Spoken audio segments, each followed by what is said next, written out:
There is a question, one question, that Nietzsche believed could reveal the true operational logic of a person's mind, the one that existed long before they had a name for it, long before any conscious decision was made about who they wanted to be. It sounds too simple to be threatening, and that's exactly what gives it its precision. Complexity can be performed, depth can be imitated, but when something is reduced to its purest form, there's no angle left to deflect from. It simply hits. The question is this: when something happens, what's the first thing your mind does with it? Not what you think afterward, not the interpretation you arrive at after reflection. The first movement, the one that happens before reasoning, has a chance to shape anything. Two people can witness the exact same event, and their minds will react in completely different ways, shaped by a psychological orientation that was already in place before the moment ever arrived. One type of mind immediately pulls everything toward itself as a reflex. The mind moves to question what the event means about it, what it reveals about its position, its worth, its place in the story. Other people's behavior becomes a signal directed at this person. Neutral circumstances become personal. In this orientation, the world is always somehow addressing the one observing it. The other type does something equally revealing and far harder to detect. It cares, profoundly, about perception, about judgment, about the weight of what others think. But it has learned to never let that show. The exterior stays composed, controlled, sometimes deliberately indifferent. Yet underneath that composure, something is always cataloging. Two minds, each one feeling from the inside, like simply the way things are. Neither one announces itself. Neither one recognizes itself easily. It's a recognition that settles somewhere deeper than thought. If this kind of content resonates with you, subscribe. The Observer was created with one purpose: to sharpen the way you see yourself and the way you see everyone around you.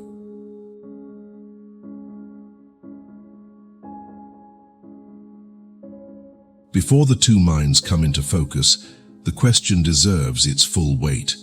It isn't a test, it isn't a psychological profile you fill out and interpret at your own convenience. It's something closer to a scalpel, and what it cuts through is the distance between who you believe yourself to be and how you actually function when nothing is being performed. Nietzsche wasn't particularly interested in what people believed about themselves.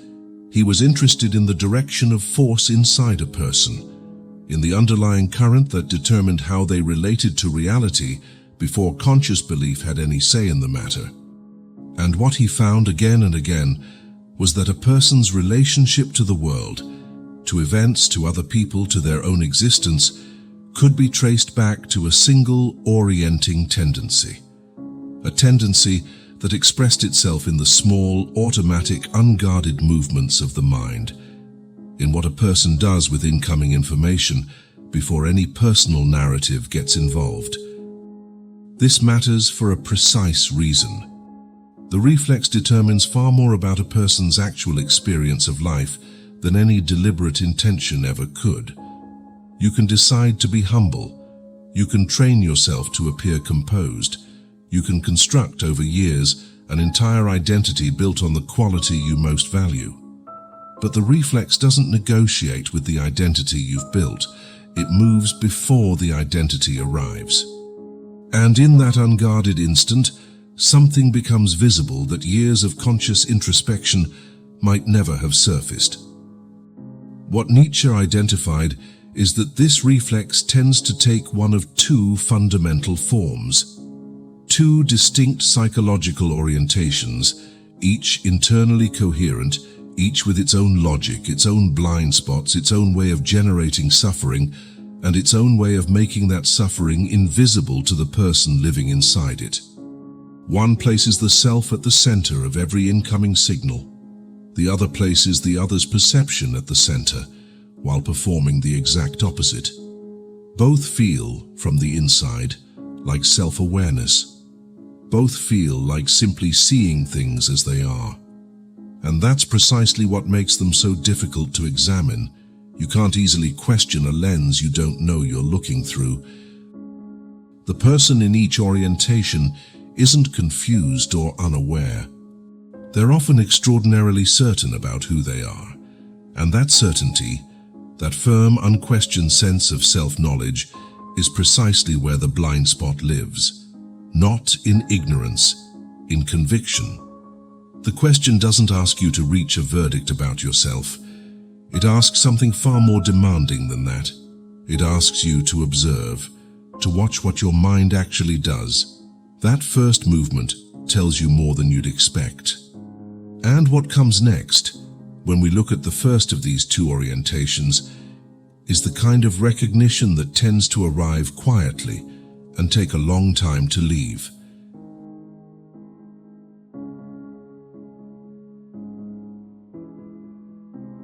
There is a specific type of mind that doesn't experience events.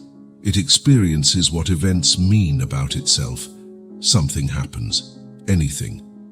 And before the practical reality of that thing even manifests, something else is already in motion. What does this say about me? The question isn't chosen. It arrives automatically, before any conscious reasoning gets involved, and it shapes everything that follows. This is the protagonist mind. It isn't a character flaw someone chose to develop. It's an orientation, a specific way the mind has learned to process incoming reality, one that runs so deep and operates so automatically that the person inside it experiences it as perception itself. The architecture of this orientation rests on a single premise, that what happens in the world is, in some meaningful way, connected to the self. Other people's behavior becomes evidence. Silence becomes a verdict.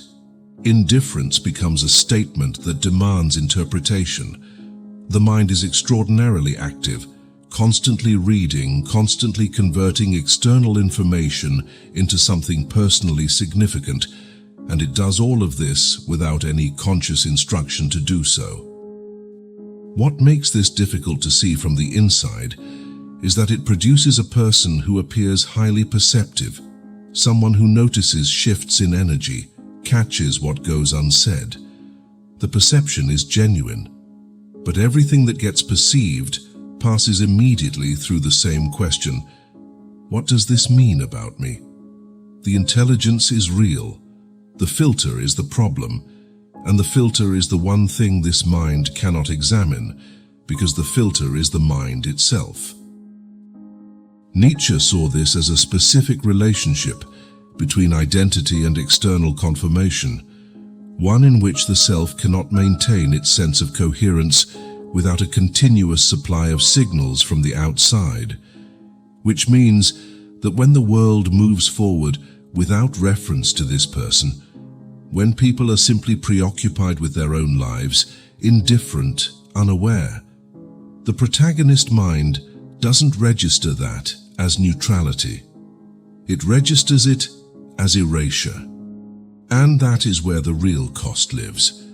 The constant exhaustion of a mind that has made itself the protagonist of a story the world isn't actually telling.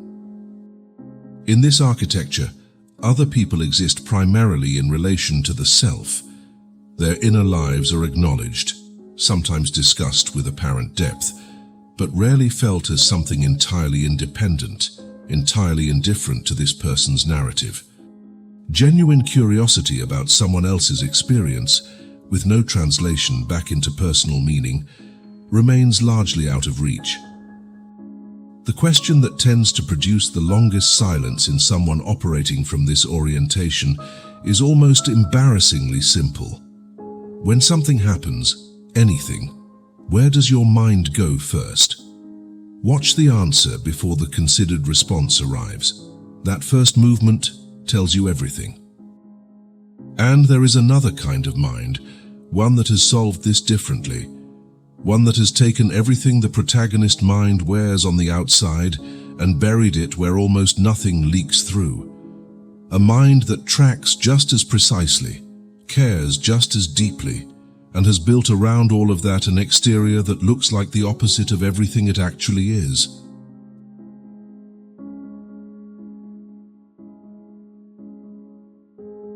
There is a type of mind that has mastered something most people never consciously attempt: the complete separation between what it feels and what it shows.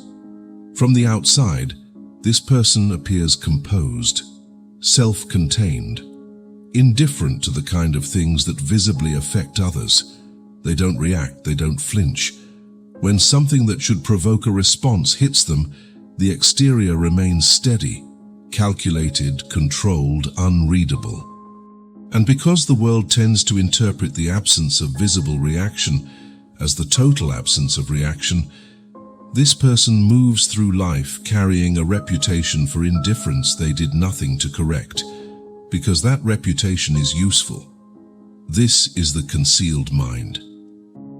And what makes this genuinely complex, what separates it from simple emotional suppression, is the precision of the operation underneath.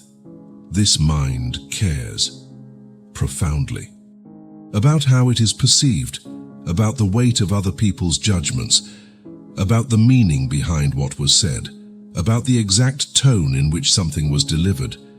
It registers everything, every slight, every signal, every shift in how someone relates to it. Nothing escapes, nothing gets dismissed, everything gets filed away with a level of accuracy that would be remarkable if anyone could see it. But nobody sees it. That is precisely the point. What Nietzsche identified in this psychological type, what he found particularly significant, was not the concealment itself, but the energy required to sustain it. The concealed mind doesn't suppress casually. It has built over time an entire system of internal management, a refined, practiced architecture of self-regulation that operates continuously beneath every interaction, beneath every composed exterior. The system runs in the background at all times. And it is exhausting in a way that is almost impossible to describe to someone who doesn't live inside it. The concealment isn't performed for an audience in the way a protagonist mind might perform confidence or indifference. It's something deeper than performance. At some point, usually early, usually in response to something specific, this mind made a fundamental decision. That visibility was dangerous. That to be seen caring was to be seen as vulnerable. That to let the exterior reflect the interior was to hand something over that could be used. So the exterior was sealed, not completely, that would be too obvious, but enough. Enough that the interior became a place only this person has access to. What emerges from this is a particular kind of social intelligence. The concealed mind is extraordinarily good at reading other people, sharper in many ways than the protagonist mind, because it reads without the distortion of constant self-reference. It observes, it tracks patterns, it notices inconsistencies between what people say and how they say it, between stated intentions and actual behavior. It understands, often with uncomfortable accuracy, what is actually happening beneath the surface of an interaction. And it does all of this without revealing that it's doing it. But there is a cost that runs alongside this intelligence. A mind this practiced at concealment eventually loses track of the line between strategic invisibility and genuine disconnection. The control that was once a choice hardens over time into a reflex. The distance that was once protective becomes the only mode available. And the person inside it, who began by deciding to conceal, eventually finds that they are no longer entirely sure what they would show if they allowed themselves to show anything at all. There is also something that the concealed mind tends to develop toward other people, a specific form of contempt it would never voice and rarely acknowledges even to itself. It watches the protagonist mind perform. It observes the need for validation, the self-referential interpretation of everything, the constant orbiting around the question of personal significance, and it finds it faintly ridiculous, because to a mind that has spent years learning to need nothing visibly, the open display of need reads as a kind of weakness, a failure of self-possession. What the concealed mind doesn't see is that the concealment itself is a response to the same underlying sensitivity, the same concern about how it is perceived, about its standing, about the weight of other people's judgments. The protagonist mind and the concealed mind are not opposites. They are two different solutions to the same original problem. One of them wears the problem on the outside. The other has buried it so deep that it has come to believe the problem no longer exists.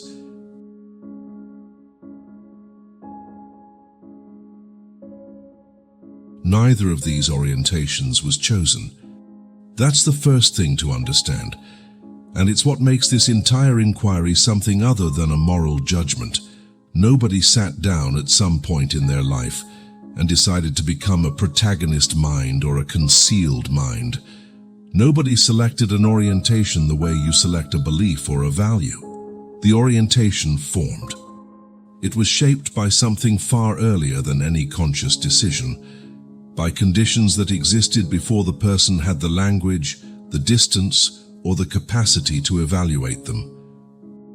What Nietzsche understood, and what developmental psychology would spend the next century confirming through entirely different methods, is that the fundamental relationship a person has with their own inner life gets established early. Through specific moments, specific environments, specific patterns of response from the world around them, that taught the developing mind something essential about what is safe to feel, what is safe to show, and what needs to be managed. The protagonist mind, in most cases, formed in an environment where the self was either excessively centered or insufficiently recognized. These are opposite conditions that produce the same result, a mind that anchors its sense of reality in self-reference. The child who was treated as the organizing principle of the household develops the same psychological architecture as the child who was chronically neglected, because both learned through entirely different paths that their own significance was the most urgent question in any given moment. One learned it through the constant search for confirmation. The other learned it through the constant need to recognize it. The concealed mind formed differently. It formed in an environment where visibility produced consequences, where expressing what was felt, whether that was need, fear, anger, or even joy, was met with something that made the expression feel costly, not necessarily through cruelty, often through something far more subtle: inconsistency, emotional unavailability, a pattern of responses that taught this mind that its interior was something the external world couldn't handle well, so it learned to handle it alone. It developed, with extraordinary efficiency, the ability to process everything internally and present something manageable on the outside. Both of these adaptations were intelligent. That's worth saying directly. In the original context, the specific environment in which the orientation formed, both responses were functional. The protagonist mind's self-referential processing was a way of navigating a world where personal significance felt genuinely uncertain. The concealed mind's internal management was a way of maintaining integrity in an environment where transparency had proven unreliable. These weren't failures of development. They were precise adaptations to specific conditions. The problem is that adaptations don't dissolve when the conditions that produce them change. The mind that learned to center itself at 7 carries that orientation into every relationship at 35. The mind that learned to conceal at 9 carries that architecture into every interaction at 40. The original environment is long gone. The adaptation remains as the actual structure of how the mind operates, as the reflex that fires before reasoning arrives. This is what makes these orientations so resistant to simple self-awareness.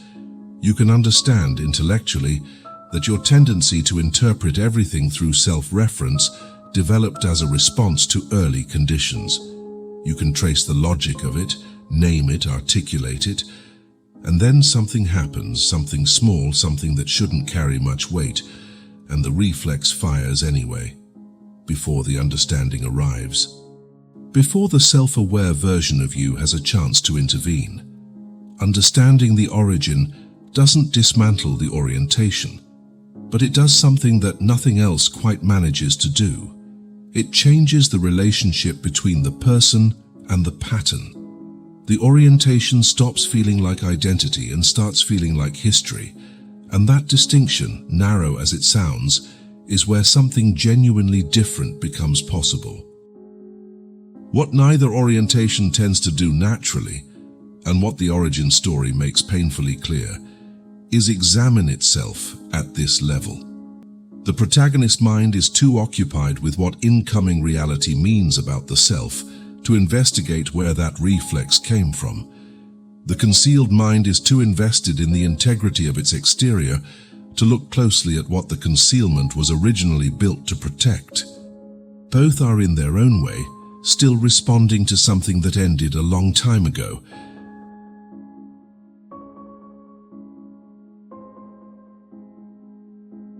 Neither of these minds presents itself as what it actually is. That isn't incidental, it's structural. The protagonist mind doesn't walk through the world announcing that it filters everything through self-reference. The concealed mind doesn't disclose that, beneath its composed exterior, something is continuously tracking and registering. Both orientations produce a surface, a version of the self that gets presented outward.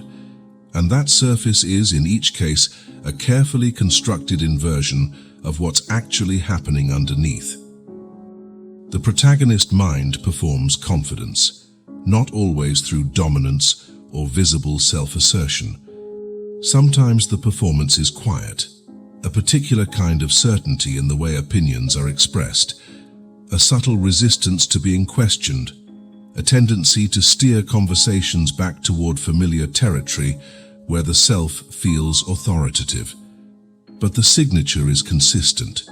The protagonist mind presents itself as that of a person who knows their place, someone with a clear sense of identity, firm in their position, unshaken by external influences. And this performance is convincing, often most convincing to the one performing it, because it is built on something real. The certainty feels genuine.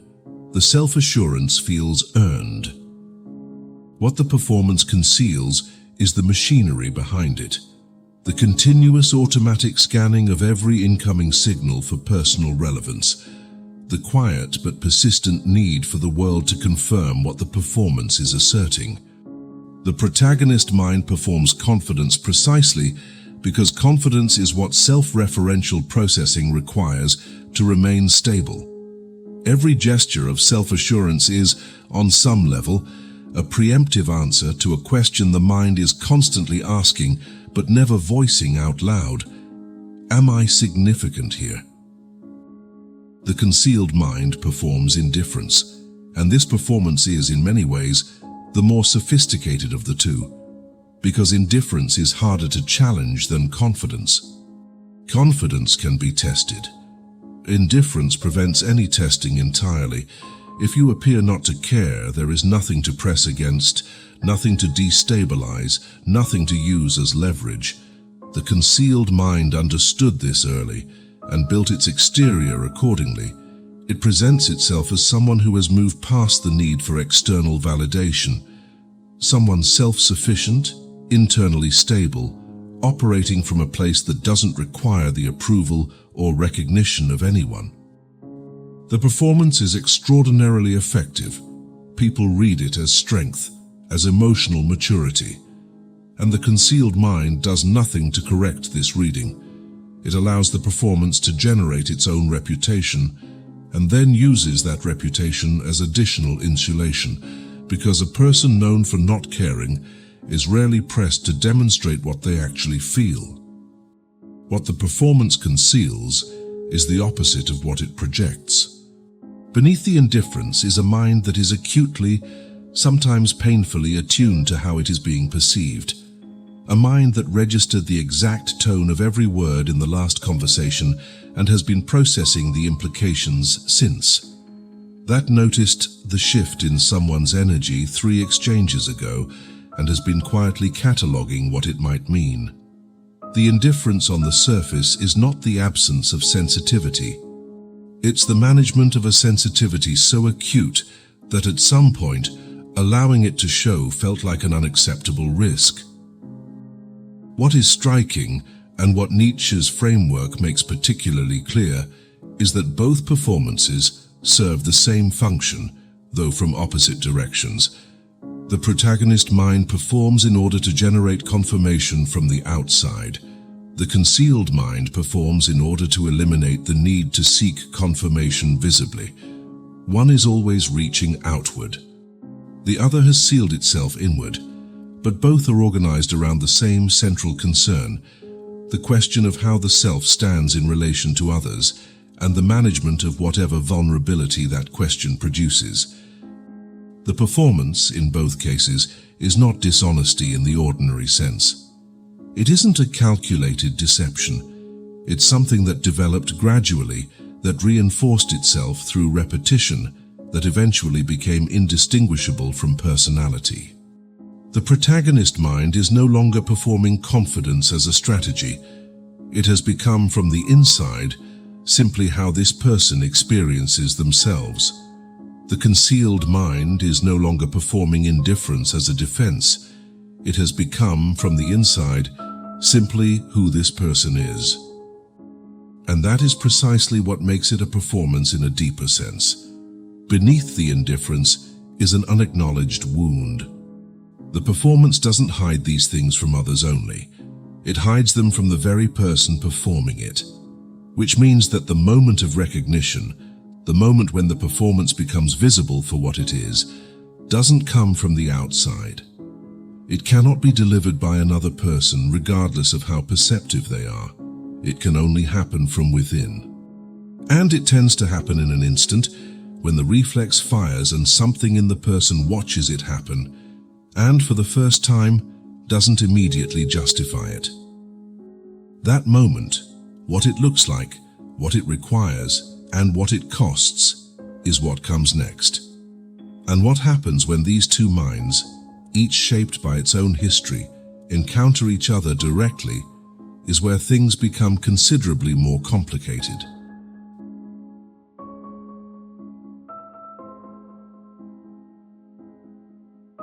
When these two minds occupy the same space, the same relationship, the same conversation, the same prolonged dynamic, something specific happens. Not obvious conflict, something considerably more corrosive than that. The protagonist mind, in the presence of the concealed mind, encounters something it is fundamentally unprepared for, a surface that doesn't respond. It sends signals and receives no readable confirmation. It performs and gets no visible reaction. It interprets and finds no external data to anchor the interpretation to. The concealed mind's indifference, that carefully constructed exterior, is perceived by the protagonist mind as a problem that demands solving. Because a mind organized around self-reference cannot process the absence of signal as simply the absence of signal. It processes it as meaning. And meaning, in this architecture, always points back to the self. So the protagonist mind does what it always does when faced with an unresolved signal. It intensifies internally. The interpretations multiply. The possibilities proliferate. The question of what the other person's composure means, about this person's standing, about their worth, about the dynamic between them, becomes increasingly urgent and consuming. And because the concealed mind continues to offer nothing readable on the surface, the protagonist mind begins, eventually, to fill the silence with its own projections. It constructs a version of the other person built almost entirely from its own fears, its own needs, its own unexamined assumptions about what the absence of visible response must mean. The concealed mind, meanwhile, is watching all of this with a precision the protagonist mind would find unsettling if it could see it. It has registered every escalation, every shift in the protagonist mind's behavior, every signal of need that leaked through the performance of confidence. It has catalogued, with its characteristic accuracy, the exact shape of the protagonist mind's anxiety. And it understands on some level what's driving it, but it doesn't move toward it. It doesn't offer the confirmation the protagonist mind is circling. Partly because offering confirmation would mean revealing that it noticed the need, and revealing that would mean making visible something the concealed mind has spent years learning to keep invisible. What develops between these two orientations over time is a dynamic that neither one fully understands from the inside, because each is perceiving the other almost entirely through the filter of its own orientation. The protagonist mind perceives the concealed mind as someone who keeps their distance, as someone who has something and chooses not to share it. The concealed mind perceives the protagonist mind as demanding, as someone whose need creates pressure, whose signals create obligation, whose visibility feels like an intrusion into a carefully preserved interior space. Both experiences are genuine. Both are also, in significant ways, constructed. Neither can see this clearly, because seeing it clearly would require examining the very perspective through which they are seeing. Nietzsche wrote about what happens when two fundamentally different relationships to power meet in a single dynamic. How each one, rather than genuinely encountering the other, tends to encounter a reflection of its own psychological architecture. The protagonist mind, in this collision, finds confirmation of its fear of not being enough. The concealed mind finds confirmation of its belief that visibility is dangerous. Both walk away from the interaction having learned something that feels like truth about the other person, and both have learned primarily something about themselves that they haven't yet named. What makes this collision worth examining isn't the conflict it produces. Conflict is visible, manageable, resolvable. What makes it worth examining is the way each orientation, in the presence of the other, becomes more itself. Each one, in trying to navigate the other, retreats deeper into the very pattern that made the navigation difficult in the first place. And the question that neither tends to ask, the one that would require a quality of observation that neither orientation naturally produces, is not what the other person is doing. It's what their own reaction to the other person reveals about themselves.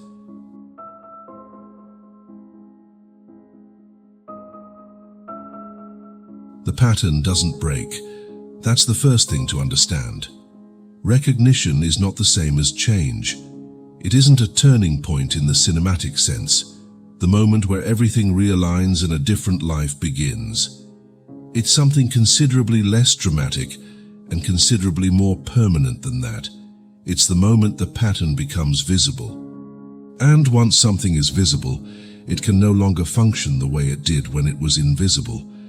It still runs, but now it runs with a witness.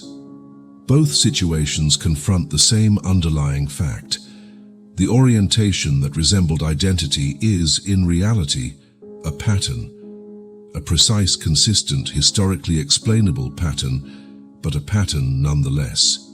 Something that formed in response to specific conditions. Something that has been running on its own logic ever since.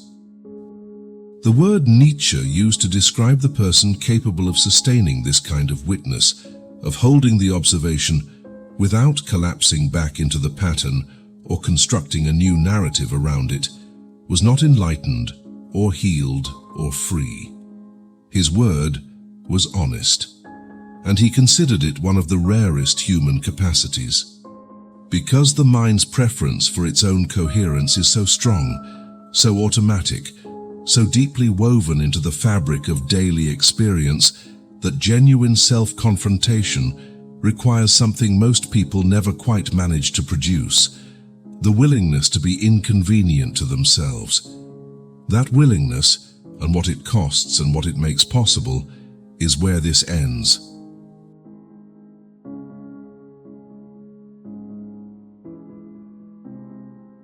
There is something nobody tells you about the moment you genuinely see your own pattern. It doesn't feel like freedom. It feels like responsibility. And those two things are not the same. Before the recognition, the pattern operated without your participation. It ran on its own, produced its own outcomes, generated its own suffering, and you experienced all of it as simply the way things were. The protagonist mind wasn't choosing to make everything revolve around itself. The concealed mind wasn't choosing to seal its interior. These were just the textures of being alive. Unexamined, unquestioned, indistinguishable from reality itself. After the recognition, that changes, not the pattern continues, but the relationship to it changes in a way that cannot be reversed. Because now there is a witness, and a witness carries something the unconscious pattern never had to carry: the awareness that a choice exists, not a comfortable choice, not an easy one, but a choice nonetheless. The reflex fires, the witness sees it, and in that seeing, something that was previously automatic becomes, for the first time, optional. That optionality is the weight. The protagonist mind, after recognition, can no longer fully inhabit the self-referential interpretation without some part of itself knowing what it's doing. It can still do it, and it will repeatedly, because the pattern is structural and recognition doesn't dismantle structure. But it can no longer do it in complete innocence. The machinery is visible now, and visible machinery carries a different kind of accountability than invisible machinery. The concealed mind, after recognition, can no longer experience the distance between interior and exterior as simply the way things are.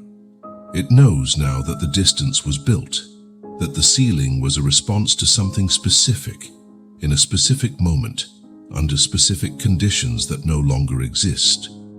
It can maintain the distance, and it likely will, because the architecture runs deep and doesn't yield to insight alone. But it maintains it now with the awareness that it is maintaining it, that the composure is a choice even when it feels like nature. What Nietzsche understood about this weight, and what makes his thinking on this genuinely uncomfortable rather than merely interesting, is that knowing changes the moral texture of the pattern without changing the pattern itself. The person who has never seen their orientation is in a precise sense innocent of it. The person who has seen it and remains unchanged is something else entirely. Not guilty in the moral sense, but no longer innocent in the existential one. This is why recognition for most people produces one of two responses. The first is a genuine sustained engagement with the pattern, a slow repeated practice of catching the reflex, holding the witness, and making a different choice in the space between them. Not always perfectly, but with enough consistency that the orientation over time loosens its grip on the default experience of being alive. The second response is retreat, back into the pattern, back into the narrative, back into the performance, but now with an additional layer. The protagonist mind constructs a story about how its self-reference is actually depth, sensitivity, self-awareness. The concealed mind reframes its distance as wisdom, as discernment, as a quality that distinguishes it from those who need visibility. The recognition gets absorbed into the orientation rather than confronting it, and the person continues, slightly more sophisticated, no less trapped. The choice of response is not determined by intelligence or by the sincerity of the recognition. It is determined by the one thing both orientations, in their own way, find most difficult to sustain: the willingness to remain uncomfortable without immediately reaching for something to make the discomfort manageable. That willingness doesn't look like transformation from the outside. It looks like a person, in an ordinary moment, catching a familiar reflex and pausing. Just pausing. Without explaining, without justifying, without converting it into a narrative about growth, struggle, or becoming. Just seeing it, and deciding in that specific moment not to follow it automatically. That's the whole of it, and it's enough. I've been reflecting on these two patterns for some time, and what strikes me most, even today, is how neither of them presents itself as what it actually is from the inside. The protagonist mind genuinely believes it is perceptive. The concealed mind genuinely believes it is self-sufficient. Both are, in their own way, completely sincere. That's what makes this so difficult to examine, and so necessary. The question Nietzsche left us with wasn't about which orientation is better or worse. It was about whether you're willing to see which one is yours, to stop being completely unconscious of the machinery that has been governing your experience of being alive. That's exactly what is being asked. It's small, and it's enormous. So here's what I want to leave you with. The next time something happens, anything, watch where your mind goes before you have a chance to direct it. Don't judge it. Don't explain it. Just watch. That single act of observation, repeated honestly over time, is worth more than any framework, any theory, any philosophy. You already know which mind is yours. The question is whether you're willing to keep looking at it. If you want more content like this, subscribe to The Observer and turn on notifications. This channel was created for exactly that. Thank you for watching. Until the next discomfort.